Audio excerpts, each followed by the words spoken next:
I'm meteorologist Paul Deanna with your KOMO 4-Dub for June 28th, and I have some very interesting maps to show you. There's the 500 millibar chart looking forward. Here's the Climate Prediction Center's look at early July. And you know the joke always goes that summer starts in western Washington right around July 5th. We got to get through a not-so-great July 4th before the weather turns.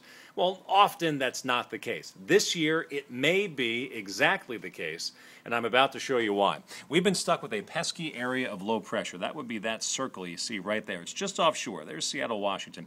What this does is the jet stream wraps around this area of low pressure, and we've had a very strong onshore flow. That's prevented us from getting warm. It took until last week to make it to 75 degrees, and it also has kept us pretty cloudy and pretty wet for June, one of the wettest Junes we've had in the past 20 years.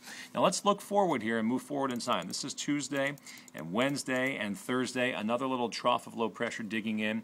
Let's go all the way through about, let's say, July 4th, where we still have that flow coming from the north and from the west. That is the morning of July 4th. Watch what happens starting July 5th. Low pressure finally rotates out, slides off to the east, and a general area of high pressure begins to build in.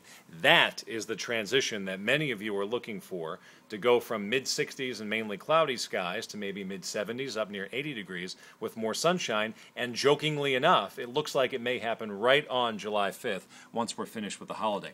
The Climate Prediction Center, which I love to use these maps, has picked up on this. The blue color is a increased likelihood of cooler than normal temperatures, with the bullseye being South Florida there. The orange color is above likelihood, above normal chances of seeing warmer than normal conditions. And look at the one spot in the country that has the highest likelihood of being above normal temperature-wise, July 5th through July 11th. Now our normal is about 73 or 74 degrees. If we're likely to be warmer than that, now we're talking upper 70s, perhaps lower 80s.